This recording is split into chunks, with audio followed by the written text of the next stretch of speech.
नमस्कार दोस्तों। इस वीडियो में हम लोग बात करेंगे आइसर मोटर पे। तो चलिए वीडियो की शुरुआत करते हैं एक छोटी सी कंपैरिजन के साथ। इस कंपैरिजन का आउटकम कुछ ऐसा आने वाला है जिसे देखकर आप लोगों के होश उड़ने वाले हैं। हम लोग कंपैरिजन कर रहे हैं Nifty auto, Eicher motor, Bajaj auto and TVS Motors. सबसे पहले पिछले 6 महीने का चार्ट ओपन करें। पिछले 6 महीने में आइसर मोटर का रिटर्न निफ्टी ऑटो से भी ज़्यादा खराब है और वहीं पर बाकी सभी स्टॉक निफ्टी ऑटो के इंडेक्स को बीट कर रहे हैं। कंपैरिजन अगर हम लोग पिछले 1 सालों का भी करें तो रिजल्ट सेम ही देखने को मिलेगा। पिछले 1 साल में भी सबसे बेकार परफॉर्मेंस आइसर मोटर का ही रहा है। एंड फाइनली पिछले 5 सालों की भी बात कर लें तो इसमें भी सबसे बेकार रिटर्न आइसर मोटर का ही रहा है। यानी कि पिछले 5 सालों से आइसर मोटर का रिटर्न इतना ज़्यादा खराब है कि वो इंडेक्स को भी बीट नहीं कर पा रहा है। आइसर मोटर के इतने बेकार परफॉर्मेंस के पीछे का रीजन क्या है? क्या आइसर मोटर्स की सेल्स गिर रही है या फिर आइसर मोटर के फंडामेंटल वीक होते जा रहे हैं? इन्हीं सभी क्वेश्चन का आंसर हम लोग इस वीडियो में फाइंड आउट करने वाले हैं। सबसे पहले चेकआउट करते हैं कि आइसर मोटर का सबसे ज़्यादा रेवेन्यू किस सेगमेंट से आता है, क्योंकि अगर उस सेगमेंट में कोई प्रॉब्लम हुई तो कंपनी की सेल्स में बड़ी गिरावट देखने को मिलेगी। जब कंपनी का सेल्स गिरेगा तो कंपनी का प्रॉफिट गिरेगा और जब कंपनी का प्रॉफिट गिरेगा तो कंपनी का स्टॉक प्राइस गिरेगा। तो कंपनी का 88% रेवेन्यू टू व्हीलर सेगमेंट से आता है, देन 7% रेवेन्यू स्पेयर पार्ट से एंड 5% रेवेन्यू एसेसरीज से। यहाँ से हम लोगों को पता चला कि कंपनी का maximum revenue two wheeler segment से आ रही है। तो चलिए देखते हैं कि कंपनी टू व्हीलर सेगमेंट में कैसा कर रही है। ये नंबर हम लोग कंपैरिजन बेसिस पर देखेंगे जिससे हम लोगों को पता चलेगा कि बाकी सभी कंपनीज कैसा काम कर रही है। ये कंपैरिजन ईयर ऑन ईयर और मंथ ऑन मंथ बेसिस पर है। मंथली वाइज देखें तो आइसर मोटर की सेल्स में 9% से गिरावट आई है। बजाज ऑटो में 26% की ग्रोथ, टीवीएस मोटर में ऑलमोस्ट 22% की ग्रोथ एंड हीरो में लगभग 10% की ग्रोथ। ये कंपैरिजन डोमेस्टिक बेसिस पर हो रही है, ना कि इंटरनेशनल बेसिस पर। Then year on year basis पे कंपैरिजन को देखें तो ईयर ऑन ईयर बेसिस पे आइसर मोटर में लगभग 14.5% की गिरावट आई है। बजाज ऑटो में 9% की, टीवीएस मोटर में 10% की ग्रोथ एंड हीरो में 3.2% की ग्रोथ। ओवरऑल कहा जाए तो Eicher motor month on month basis पर और ईयर ऑन ईयर बेसिस पर दोनों ही केस में सबसे ज़्यादा खराब परफॉर्मेंस दिखा रहा है।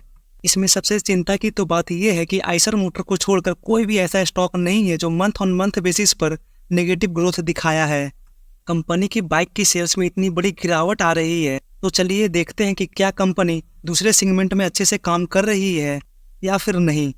तो इसमें कंपैरिजन होने वाली है MHCV यानी कि medium and heavy commercial vehicle and LCV light commercial vehicle. तो चलिए कंपैरिजन को देखते हैं। इस सेगमेंट में Eicher motor month on month basis पर 11% की ग्रोथ लेकर आई है और वहीं पर अशोक लेलैंड का MHCV में ग्रोथ देखें मंथ ऑन मंथ बेसिस पर तो 32.7% की है। टाटा मोटर्स में 43% की ग्रोथ आई है। देन महिंद्रा जिसने मंथ ऑन मंथ बेसिस पर 20% की ग्रोथ लेकर आई है। तो जो कि MHCV सेगमेंट में काम नहीं करती है तो इसे इग्नोर करते हैं। इस डेटा में भी सबसे खराब ग्रोथ परफॉर्मेंस आइसर मोटर का ही देखने को मिला और ईयर ऑन ईयर बेसिस पर भी सेम ही हाल देखने को मिल रहा है। सेल्स ग्रोथ में 19-20 का फर्क रहे तो कोई ऐसे पैनिक करने की बात नहीं है, लेकिन अगर फर्क जमीन आसमान का रहे तो सोचना तो जरूर पड़ता है। टू व्हीलर के भी सेगमेंट में हद से ज़्यादा खराब परफॉर्मेंस देखने को मिला। Medium and heavy commercial vehicle के भी सेगमेंट में हद से ज़्यादा खराब परफॉर्मेंस है। आइसर मोटर की सेल्स 11% है, टाटा मोटर्स की सेल्स 43% है। आइसर मोटर की तुलना में टाटा मोटर्स की सेल्स लगभग 4 गुना ज़्यादा है। अगर आप लोग टाटा मोटर्स को छोड़ भी दो, आइसर मोटर के जस्ट बाद जो सेल्स है वो है महिंद्रा का, तो महिंद्रा का भी सेल्स आइसर मोटर से 2 गुना है। अगर आपके पोर्टफोलियो में कोई और ऑटो सेक्टर से बिलोंग करता हुआ कंपनी है तो आप लोग वीडियो पॉज करके उसे भी कंपेयर कर सकते हैं। कंपनी डोमेस्टिक मार्केट में अपना जादू नहीं दिखा पा रही है तो क्या कंपनी के एक्सपोर्ट अच्छे हैं उसे देख लेते हैं। यहाँ पर कंपैरिजन हम लोग बाइक सेगमेंट में ही करने वाले हैं। मंथ ऑन मंथ बेसिस पर आइसर मोटर में 0.5% की ग्रोथ है, टीवीएस मोटर में लगभग 14.5% की ग्रोथ और बजाज ऑटो में 2.1% की growth. Year on year basis पर आइसर मोटर में 2.6% की नेगेटिव ग्रोथ है, टीवीएस मोटर में लगभग 8% की ग्रोथ है और बजाज ऑटो में -0.5% की ग्रोथ है। तो एक्सपोर्ट मार्केट में भी आइसर मोटर का सबसे खराब ग्रोथ परफॉर्मेंस रहा है। हालांकि इसमें अच्छी बात यह है कि फर्स्ट और सेकेंड नंबर के बीच का कंपैरिजन देखें तो इसमें सेल्स के बीच का गैप ज़्यादा बड़ा नहीं है। अगर हम लोग कंपनी के क्वार्टरली सेल्स पर आकर देखें तो कंपनी की सेल्स में अच्छी ग्रोथ देखने को मिल रही है और कंपनी का ओपीएम भी कंटिन्यूअस बढ़ रहा है। देन नेट प्रॉफिट, यहाँ भी आप लोगों को अच्छी ग्रोथ देखने को मिलेगी। कंपनी के फंडामेंटल देखकर ये डाउट तो आया ही होगा कि कंपनी की सेल्स कुछ और है और फंडामेंटल कुछ और बता रही है। समस्या कंपनी की सेल्स में नहीं है, समस्या कंपनी की सेल्स ग्रोथ में है।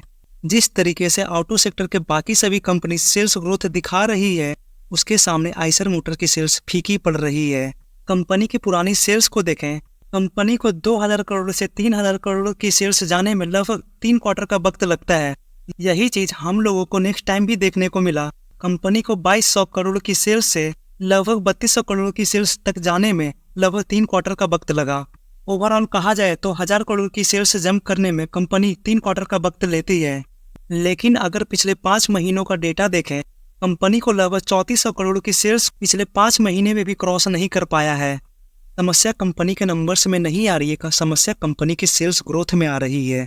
अब बात ये आती है कि अब आगे क्या करें, क्या कंपनी से एग्जिट कर जाएं या फिर अभी वेट एंड वॉच करें। कंपनी को जावा बाइक की तरफ से काफ़ी कंपटीशन मिल रहा है और जावा बाइक महिंद्रा की सब्सिडरी कंपनी है, तो आइसर मोटर के सामने बहुत ही बड़ा हाथी बैठा हुआ है। इस हाथी से फाइट करने के लिए कंपनी कुछ नई बाइक्स को मार्केट में उतारी है, जैसे Meteor 650, Hunter 350 and new classic. इन सभी बाइक का क्या परफॉर्मेंस रहेगा ये तो आने वाला वक्त बताएगा, जिसके लिए हम लोग कंपनी के क्वार्टरली नंबर पर फोकस रखेंगे। कंपनी के मैनेजमेंट का कहना है कि आने वाले 5 साल एक्सपोर्ट मार्केट बहुत ही अट्रैक्टिव रहने वाला है, तो ये डेटा भी हम लोग कंपनी के अपकमिंग क्वार्टर नंबर्स में ही देखेंगे। कंपनी फ्यूचर के लिए ईवी मार्केट पे भी काफ़ी फोकस्ड है, तो इसके लिए आइसर मोटर ने यूरोपियन कंपनी जो कि हाई परफॉर्मेंस इलेक्ट्रिक बाइक बनाती है, उसमें 50 मिलियन का इन्वेस्टमेंट किया है, जिसके अंतर्गत आइसर मोटर को टेक्नोलॉजी शेयरिंग भी मिलेगी। लेकिन आने वाले कुछ महीने ऑटो सेक्टर के लिए काफ़ी ज़्यादा इंटरेस्टिंग रहने वाला है, क्योंकि अगले कुछ महीने में फेस्टिवल सीजन स्टार्ट होने वाला है और इसी टाइम गाड़ियों की सबसे ज़्यादा सेल्स होती है। और गवर्नमेंट जिस तरीके से रोड्स और इंफ्रा पर काम कर रही, तो इसमें हैवी व्हीकल्स और बाइक्स दोनों की सेल्स बढ़ेगी।